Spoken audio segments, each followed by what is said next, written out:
తాజా 30.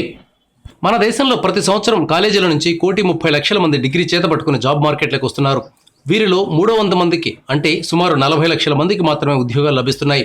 మిగిలిన వారు అర్హతలకు తగిన ఉద్యోగాలు లేక ఇబ్బందులు పడుతున్నారు.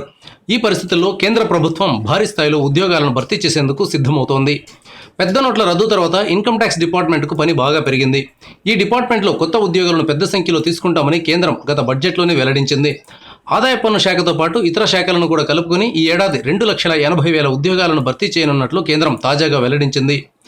ప్రస్తుతం ఇన్కమ్ ట్యాక్స్ డిపార్ట్మెంట్లో 45,000 మంది ఉద్యోగులు పనిచేస్తున్నారు. ఈ సంఖ్యను రెట్టింపు చేయనున్నట్లు కేంద్రం వెల్లడించింది.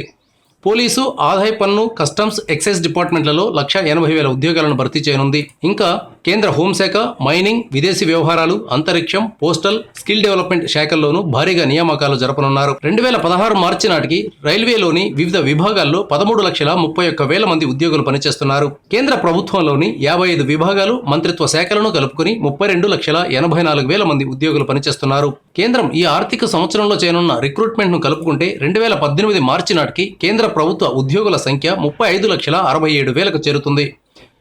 కేంద్ర ప్రభుత్వంలో ఉద్యోగం పొందేందుకు వివిధ శాఖలు ఇచ్చే నోటిఫికేషన్లను ఎప్పటికప్పుడు గమనిస్తూ ఉండాలి. ఆయా విభాగాలు నిర్వహించే పరీక్షలకు అనుగుణంగా స్కిల్స్ను ముందు నుంచే పెంచుకుంటే ఉద్యోగం పొందడానికి అవకాశాలు ఎక్కువగా ఉంటాయి.